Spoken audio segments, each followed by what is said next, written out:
And welcome back again. Boy, it looks like we got that sun out here. It's really not the sun, it's my light. There we go. And welcome back again, yours truly, Anthony Parker Alexander of Keeping It Honest, midnight at the Oasis. And here we go. Hope you've had a good couple of days. You picked myself up right here.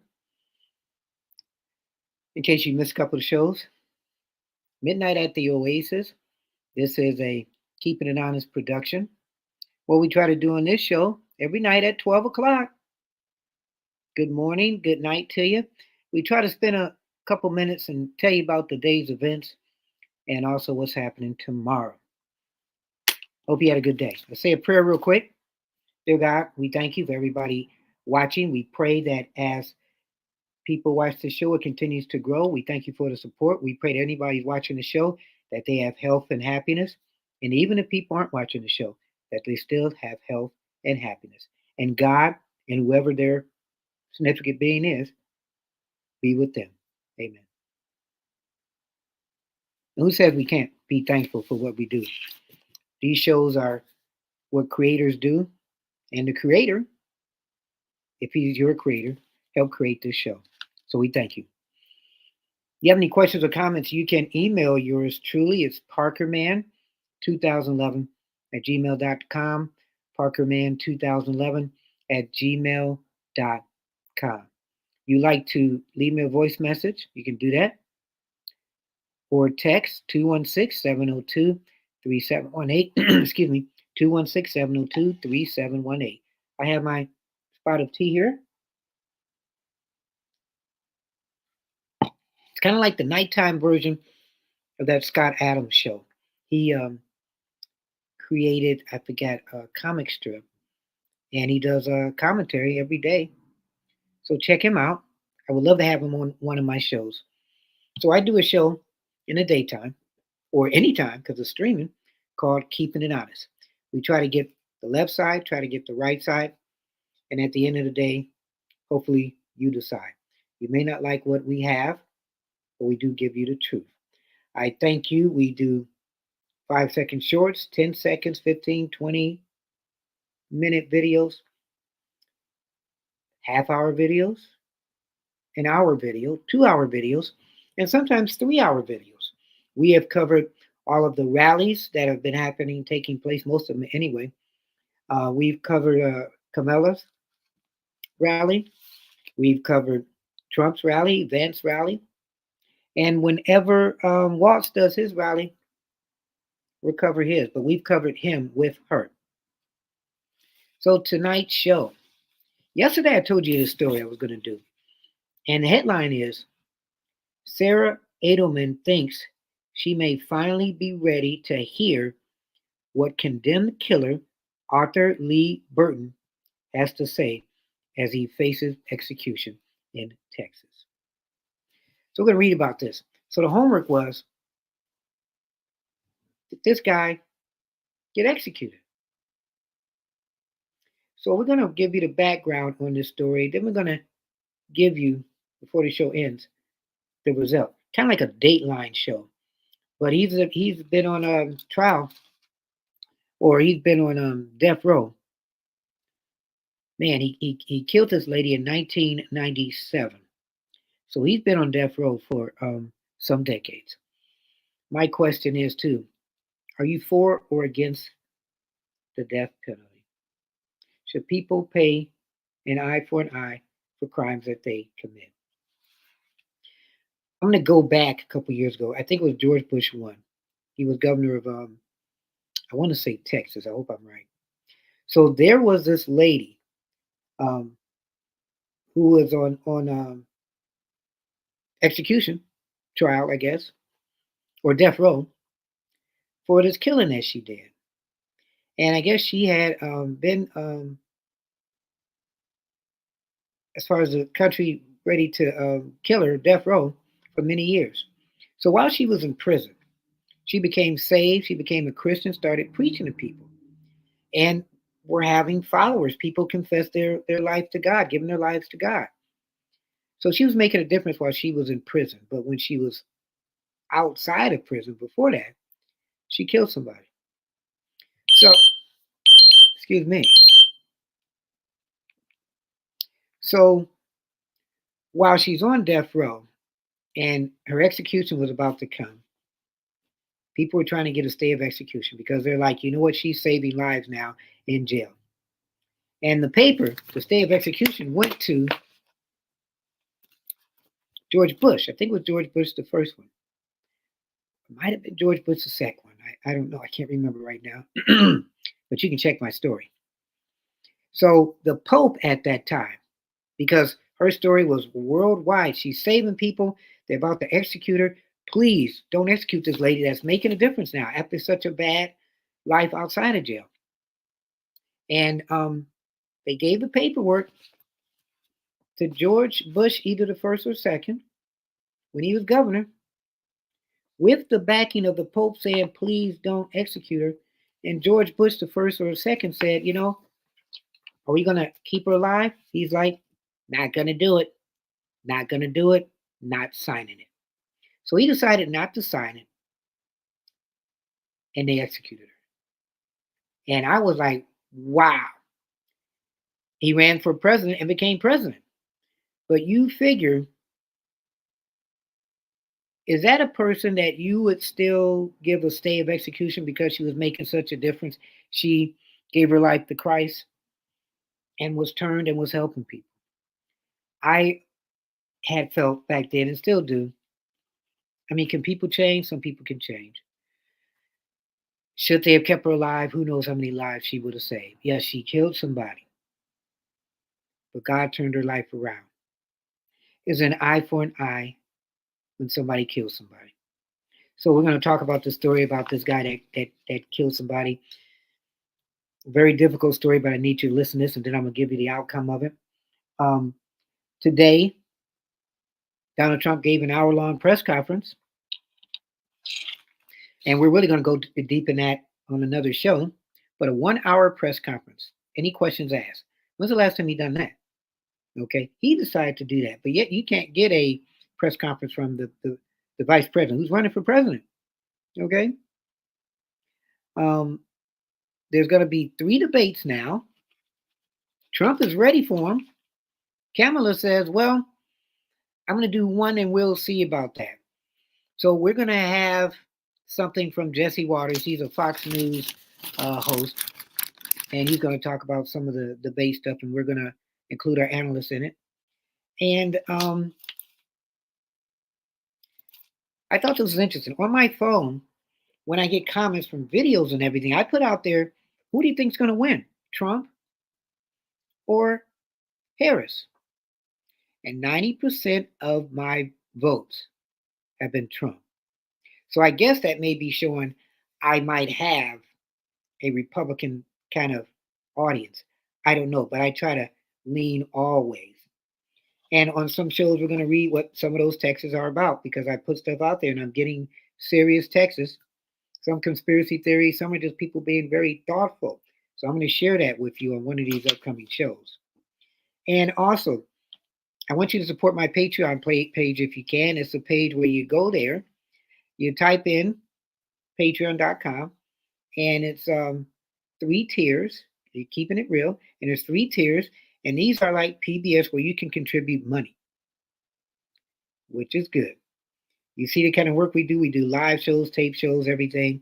We put a lot of work into it. We're having fun. I enjoy this stuff. This is a great, great thing. And it helps my show grow. You guys helped us develop this Midnight at the Oasis segment. And we're going to keep doing this till we get an audience that's good, that keeps coming. We're trying to do this every night, 4th night in a row. Trying to do it at 12 o'clock. We want to be your last place that you may get news. So you may get regular news that's for today, meaning which just ended, and tomorrow. But then you may get a special feature or something as we're developing these shows every day. So we thank you for supporting us. So I'm trying to see which story I want to do first. Let's talk about this guy. I'm going to read you this. I'll tell you the story. Kind of like a Dateline story. And then from there, you'll know what really happened. But you can close your eyes and listen, kind of like radio, or you can look at me as I read this.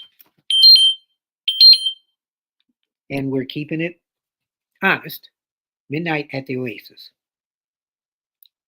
So Sarah Edelman thinks she may finally be ready to hear what condemned killer Arthur Lee Burton has to say as he faces execution in Texas. Our question is, did he get executed? So when Sarah Edelman woke up on Wednesday, her first order of business, she said, was to go for a long run. It was a fitting tribute to her mom, Nancy, who was strangled to death nearly 3 decades ago while jogging in the Brays Bayou River near her Houston home. She was 48 years old at the time. So she was 48 years old, and she all she was doing was taking a jog. I have continued to run since she was killed, Sarah told the Independence. That's one of the things that has enabled me to feel close to her still. So I wanted to go on a run this morning to honor her in that way, the anniversary of her being killed. On Wednesday evening, the man who murdered Nancy Abelman on July 29th, 1997, is set to die by lethal injection at the state penitentiary in Huntsville, Texas. Her father and one of her two brothers will be at the execution chamber to watch Arthur Lee Burton die. So this was over 27 years ago, almost 3 decades, and she remembers it like it was yesterday. So this guy has been on death row for years. So you keep people on death row for years, it's almost like you're living life in prison. They've lived 27 years in jail. Why couldn't you, if you had to do it, execute them earlier than that? I mean, really, how hard is that?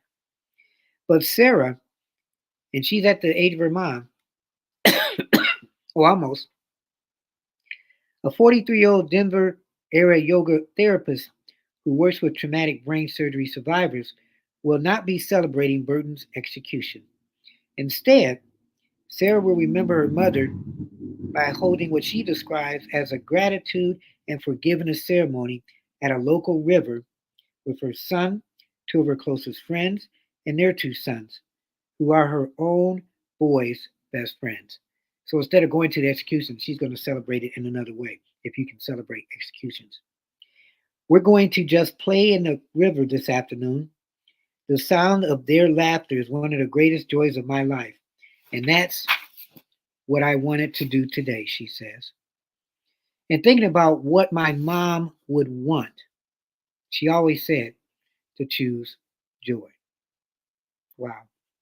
So later in the evening, Sarah said she is hoping to conduct a fire ceremony during which she will symbolically incinerate those things we no longer want to carry with us, those habits, thoughts, or what have you. And sometimes people at the end of the year, we did this too at a church. We would write down all the bad things that happened to us that year, put in a container, and put a match on it and burn it going into the new year. That was a way people said of getting rid of those all bad spirits and having new spirits for the year. So let me know if you guys have tried something like that. So that's what she was going to do. Anything that was bad, she was burning up. So Nancy Abelman was brutally murdered while jogging near her Houston home. Her daughter later wrote in a memoir about the man who killed her, but for years has kept his reply filed away unopened. So she wrote him a letter, too, backstory. And he wrote her back. She never opened up that letter from him. So now let's go to the story.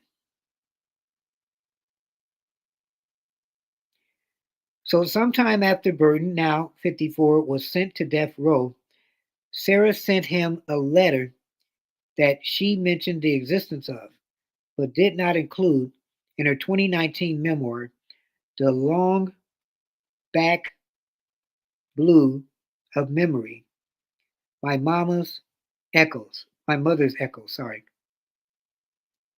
So Burton sent her a letter back. So she sent him a letter. He sent a letter back, but she had never opened it for reasons left unexplained. Well, yeah, I mean, so if somebody sends you a letter, something from your past, are you going to open it?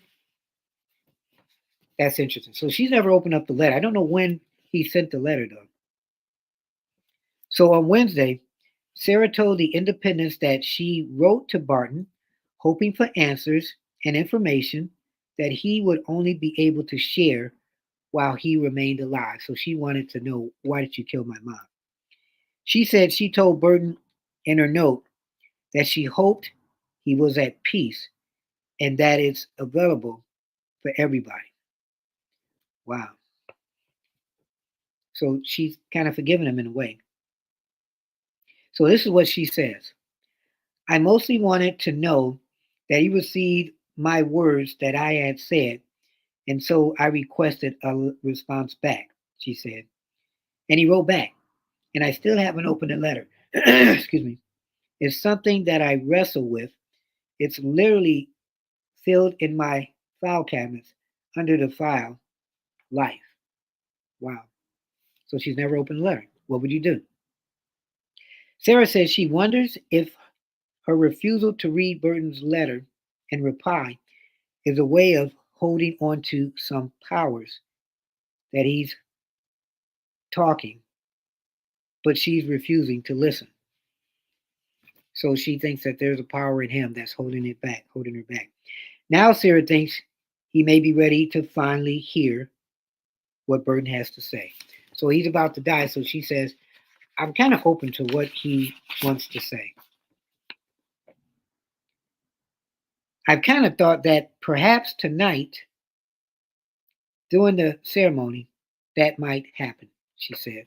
So she's thinking about opening up that letter while the ceremony is taking place. Here's a story of him now. Arthur Lee Burton was convicted of murdering Nancy Edelman in 1997. His lawyers have appealed his death sentence all the way to the Supreme Court. Wow. Burton can sorry about that. Burton confessed in 1998 to having attempted to rape Nancy Edelman, then strangling her to death with her own shoelaces. Wow. And was convicted of capital murder. So, for any woman who has ever exercised alone and alone or walked their car alone at night, this case is a worst nightmare. And this is what the district attorney had said. Wow. So, during Burton's admission to police more than a quarter century ago, he recounted the unimaginable grace Nancy expressed during her fatal moments. So, as he's killing her, Nancy said something. And what did Nancy say to him that he's telling everybody? As Sarah told the Colorado Sun in 2020, it is impossible for me to try and understand forgiveness without looking to the last words my mother spoke. And those last words were, as he was choking her, I forgive you, and God does too. Wow. So if she can forgive while she's giving out her last breath, can we? Should we? That's tough. At the same time, Sarah said her dad continues to struggle with moving past Nancy's horrible death. So this is almost 30 years ago. And this is what the dad said. I feel like I lost my father. That's what the daughter said. Sorry about that. I feel like I lost my father the same night I lost my mother, she said. He's still here, but he's not the same person. 30 years ago, it has still affected him. So Adam's father and brother will be on hand yesterday to witness Nancy Edelman's killer be executed, or he won't. But they're going to be there, and it's taking place inside the death chamber. Wow, at the Texas State Penitentiary. So, if you had an opportunity to see somebody be killed, would you be there? So Burton, however, is hoping for a last-minute reprieve to spare his death, so he doesn't want to die. Burton's lawyers say he is intellectually disabled, and then this is interesting. They continually barred from being put to death. He should be like not put to death because he's disabled. So, and that was according to a 2002 Supreme Court ruling. Wow. So the prosecutors say, so should he be put to death because he's disabled? So the prosecutors say the defense attorney never mentioned anything about their client's disability until a week ago. So if he's been disabled since the early 2000s, why wouldn't this put out at his case that maybe he had a mental problem, did that? Now they're putting it a week before he's supposed to die? Wow. So the disability only then came to light thanks to recently developed evidence. I mean, wasn't it in the paperwork too that you would know about this? So as of Wednesday afternoon, Burton's final appeal remained pending. So his attorney, or through email, says Mr. Burton is a person with an intellectual disability, and his execution today would violate the United States Constitution. Wow. We are hopeful that the Supreme Court will issue a stay of execution and intervene to ensure that the Texas courts follow the Supreme Court and save this guy. So he has expressed some actions, he says, that the High Court might be able to save his life. The earliest he could be put to death is 6 p.m. So, and it's taking place in Texas. So far in Texas, because you're wondering, well, you know what? Will he still be around? Well, so far in Texas, as far as executions, this is the third person this year in Texas. Texas is a tough town. It's always been a tough state. And overall, the 11th execution this year. 11 executions across the country. And in Texas, they have 3 more executions scheduled. Wow, for this year. 1 in September, 2 in October, and a 4th set for February. They just keep coming. So are you for executions, death penalty? Is that what you would like in your presidential candidate? Let me know. Keeping it honest. So did this guy die? Should that guy die? Is it going to be a stay? Are we going to talk about this guy is still around? Or are we going to talk about this guy is dead? Think about this. Some of the people that were involved in the September 11th attack, they're still alive. They're in prison, but they're still alive. So should they have been executed? Or do they live the rest of their lives in prison? Very controversial, this death penalty thing. We're just keeping it honest. And you're watching Midnight at the Oasis, our overnight show, 216-702-3718, 216-702-3718. We thank you. We're going to keep on till we start getting viewers every night. We're going to keep doing this like a telethon. We're trying to tell stories with a Parker twist. Email address, parkerman2011 at gmail.com, parkerman2011 at gmail.com. And now we're going to talk about the debates. Yes, there are debates coming up. There's going to be 3 of them. Yay. 3 debates coming up, but how many of them are really going to be taking place by all 3 or 2 candidates?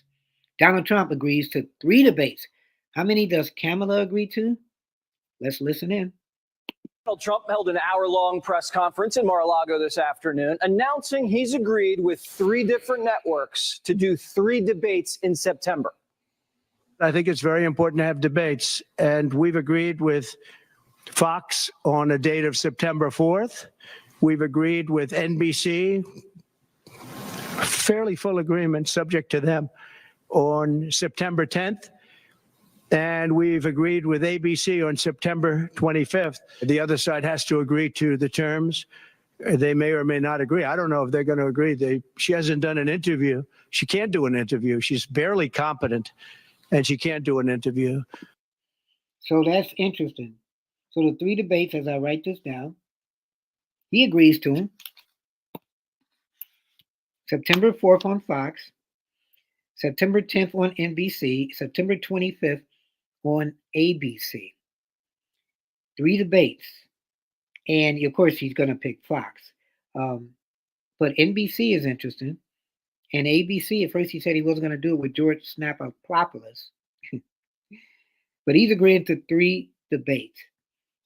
But he's saying Kamala can't do an interview, much less a debate.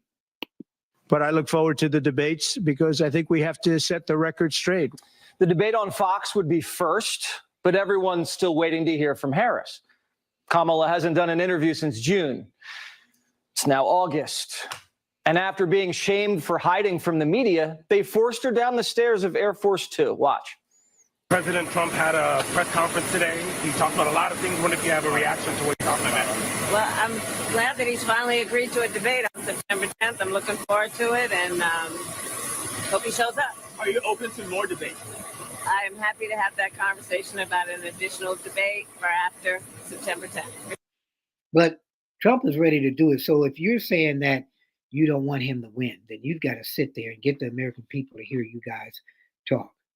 Don't push away from not doing any debates. Sure. He proposed 2 more debates. Like I said, happy to have that conversation. Kamala has seen Trump end people's political careers on the debate stage. And she's never participated in a presidential debate before. Trump's done 6. So she might be pretending to have the upper hand. I hope he shows up. Come on. She's terrified. And the ball's in her court. The networks and Trump have agreed to 3. She's agreed to 1.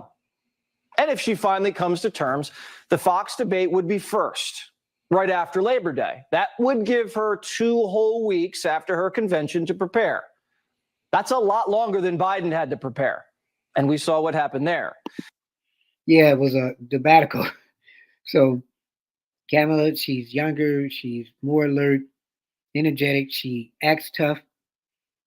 Well, stop acting tough and be tough and do all the debates. The Fox debate on September 4th would be before early voting starts. I know it's ridiculous to have 2 months of early voting, and the Republicans better have their act together. But shouldn't the country see these 2 square off before we cast a ballot? Kamala wants to wait as long as possible to debate Trump, because that debate could officially end the honeymoon. What if the so-called honeymoon period doesn't end? Oh, it's going to end. The honeymoon period's going to end. Look, she's got a little period. She's got a convention coming up. It's about policy. It's not about her. I think she's incompetent because I've watched her. She destroyed California. She destroyed San Francisco. Everything she's touched has turned to bad things. I'm not going to use foul language, but everything she's touched has turned bad. She's incompetent. She won't even do interviews with friendly people because she can't do better than Biden. She doesn't want to do interviews. And the reason she doesn't is, number one, her policies are so bad. Just to answer your question, I think that it's not going to change because it's really ultimately not about her as much as about her policies. She wants open borders. She wants to defund the police. She wants to defund the police. She wants to take away your guns. I liked hearing it's not about her, it's about her policy. I like hearing that too, whether you like Trump or not. He's focusing more on nothing against her as a person. I don't think she's any good. but it's her policies that make a difference. If he keeps focusing on that and pivots from going after their names and everything and name calling, then it's going to be an interesting, I guess, voting season. Because if he stops calling her name and making fun of her, and then Kamala just keeps focusing on, I don't like him, I've dealt with crooks and everything, and not the issues like he's doing now, it may turn the tide. Right now, I still feel that everything is up in the air. So you have to choose your fight when you're debating, and just choose your fight, period, when you're doing things in life. I like that. The more personal it gets, the more she plays the victim and keeps the focus off substance. Kamala isn't Hillary. She's not tough. She doesn't know anything about anything, especially policy. And she's being protected like it's her first day of kindergarten. Instead of shredding her, Trump would just be better served petting her on the head. Oh, poor Kamala. This election isn't about hatred, at least not on the right. This election is about you. Do you think Kamala Harris is worse than President Biden? I know you said you think you're very. No, I think she's actually not as smart as he is. Well, you said you think you're very. I don't think he's very smart either, by the way. I'm not a big fan of his brain. See, there you go. I'm not a big fan of his brain. I mean, is Joe Biden really like that? Do we really need to say that? I mean, average people, okay? They may pick up on this, and they'll be at work, and somebody don't like. I'm not a fan of his brain. Okay. That's a big thing. So, Donald, as much as we love your jokes and whatever things you do, you can't be doing that. And he even says it there at the bottom of the screen. Trump, I'm not a big fan of Biden's brain.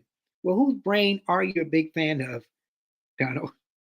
But I think that she's actually not as smart as he is. To what do you attribute her rising in the polls as becoming a more competitive race since she's taken over for Biden? She's a woman. She represents certain groups of people. Well, she's a woman. That shouldn't be the reason why she's going up. Maybe she's going up because, one, it's new blood, and two, maybe she's saying something that is making her competitive to you, Donald, but not because she's a woman. But I will say this. When people find out about her, I think she'll be much less. And I see it right now. I see her going way down in the polls now. Now that people are finding out that she destroyed San Francisco, she destroyed the state of California along with Governor Gavin Newsom. The polls have suggested, there are some polls that say we're going to win in a landslide. People are voting with their stomachs, meaning they go into the grocery store, they're paying 50, 60, 70% more for food than they did just a couple of years ago. I like that. People are voting with their stomachs. As your stomach is growling and you're hungry, and you find out, I don't have any food, you have to go to the food bank. Do you have to go to the food bank now more than you did in the Trump era? Because if you have to go to the food bank, that means your money is going to lights, gas, electricity, phone, because I guess you need your phone. And then you're trying to get food. So if you can't buy it, you're going to go to the food bank. Think about that now.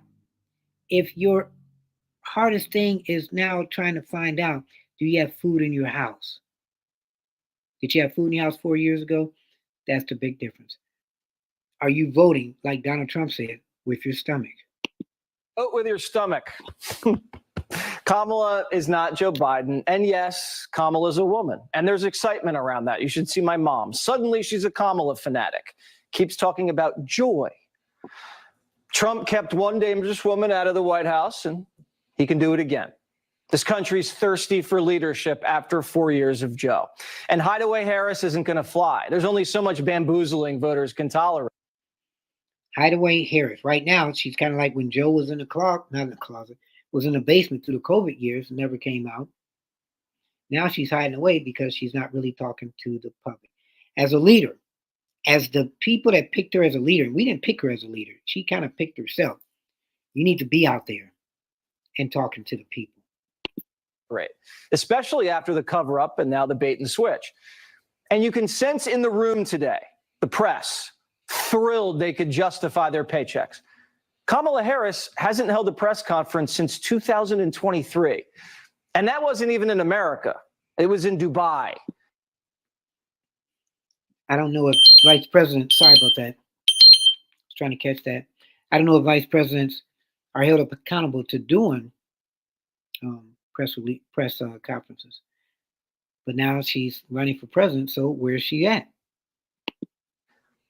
So Trump got the gang back together. Room was packed. To use the left's logo, this is what democracy looks like. Freedom of the press, freedom of speech, live exchanges of ideas without censorship, voters listening to a man vying to represent them and serve them, unscripted, without cheat sheets and teleprompters. The media misses Trump. The relationship between the press and the politicians is supposed to be tense and challenging. With Biden and Kamala, it's flaccid and corrupt. Everybody knows it. They were even up to their old tricks again. There's been some discussion around Vice President Harris's relationship with Willie Brown, former mayor of San Francisco, and how that might have intersected with her career trajectory. So I'm just wondering if you followed that discussion at all. Well, I know Willie Brown very well. In fact, I went down in a helicopter with him. We thought maybe this is the end. I haven't seen him in years. But he told me terrible things about her. But this is what you're telling me anyway, I guess. But he had a big part in what happened with Kamala. But he I don't know, maybe he's changed his tune, but he was not a fan of hers very much at that point. And he's kind of still not a fan of hers. Willie Brown, he was a well-known mayor, and he took Kamala under his wing, and under his wing in more ways than one. They were dating and everything, and some people say, well, her career kind of flew because he was teaching her and putting her around the power brokers and everything. But some said it was a scandal too, but they kind of didn't hide it. We're going to look into that too. We just haven't had time. Willie Brown now is old. I think he's about 90. I was reading an article about him and everything.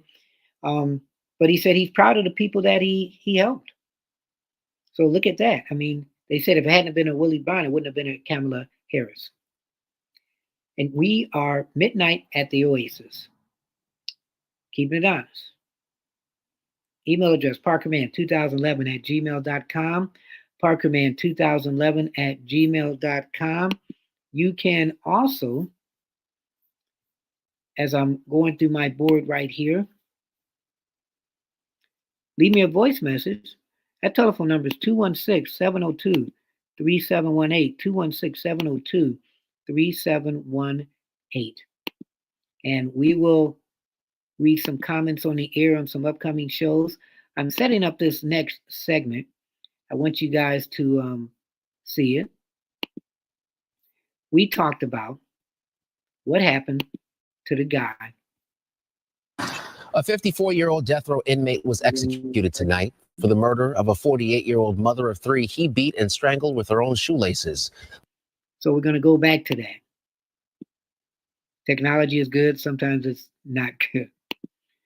But we're going to talk about, so what happened to that story? That guy just gave it away, really. But the guy, Arthur Lee Burton, what happened after I did that fantastic backlog story? And remember I said a show where somebody said they hit the button by mistake? I just did that as I was going back. But what happened to this guy, Arthur Lee Burton, who killed while she was jogging? Killed while she was jogging. Okay? It was so sad. Her name was Sarah. Sarah Addison. Sorry. Sarah. Yeah. Adelman. Sarah Adelman. I'm reading here in the dark a little bit. So Sarah Adelman. So the guy, he killed her. He's been on death row since 1997, literally. And so, told the background story. Should this guy die? Should he be put to death? He's been on death row for 27 years. What should happen to this guy? Well, as we go back to this, I already gave you a clue. This is what happened. This is what happened to the guy. A 54-year-old death row inmate was executed tonight for the murder of a 48-year-old mother of three he beat and strangled with her own shoelaces. Fox 26's Randy Wallace reports from Huntsville. The appeal process for Arthur Lee Burton took 27 years. His lethal injection was at 6:23. He was pronounced dead at 6:48. Arthur Burton was put to death because Texas juries believe that the punishment should fit the crime. July 1997. 48-year-old Nancy Edelman, a mother of three, went jogging along White Oak Bayou. Burton confronted her, forced her into a nearby wooded area, and was attempting to rape her when Edelman heard someone approaching and screamed. That's when he strangled her with her own shoelaces. Investigators say Burton confessed, saying she asked, "Why was I doing it?" and that I didn't have to do it. She asked him if he knew God, and she forgave him. And he murdered her. Wow. She asked him, did he know God? And she forgave him. And he murdered her. Should he have been put to death specifically for that and not wait the 27 years? Wow. Such compassion for her.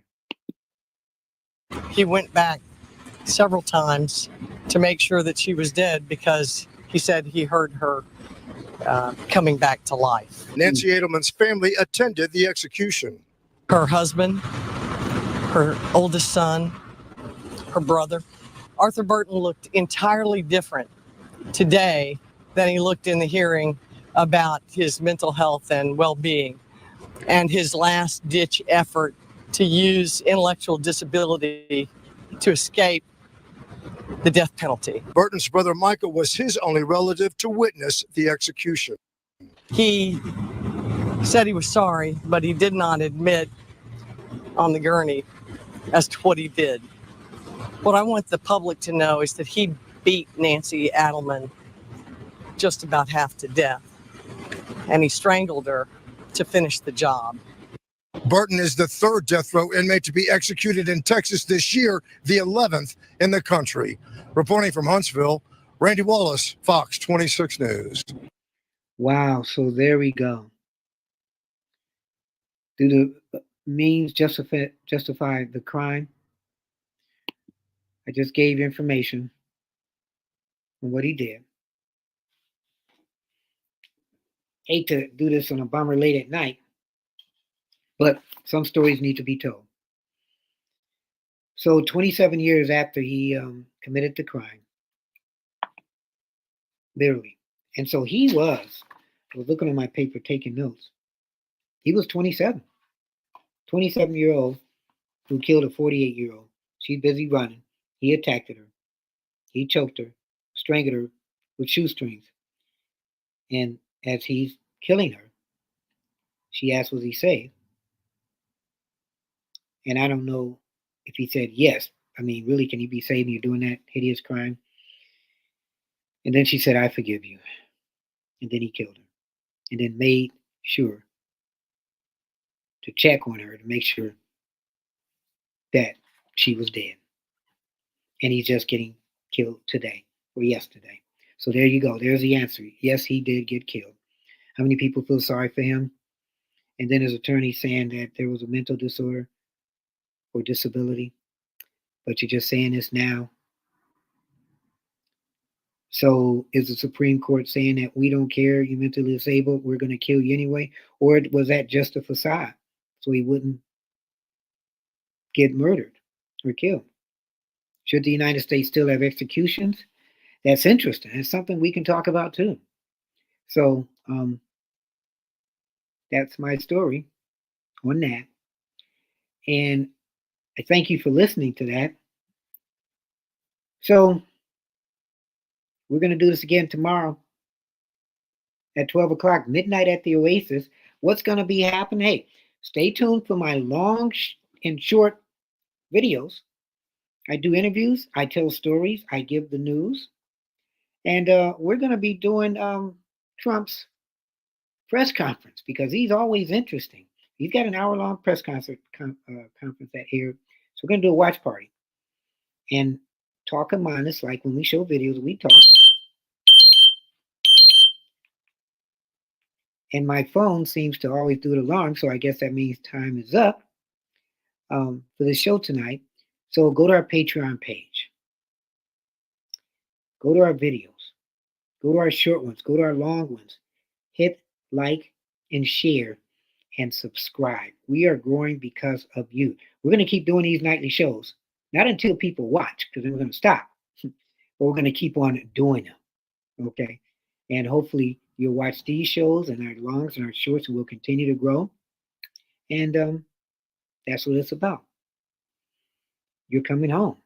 We want to be the news outlet that you may get some familiar news, but then you'll get it in a Parker twist. And so tell your friends. So in closing, I want you to keep your head up, never look down, always believe in yourself, and therein will lie your answer. I thank you for watching us. We don't just keep it simple. We don't just keep it real. We keep it honest. You are at midnight at the Oasis. I'm Anthony Parker. And of course, God bless.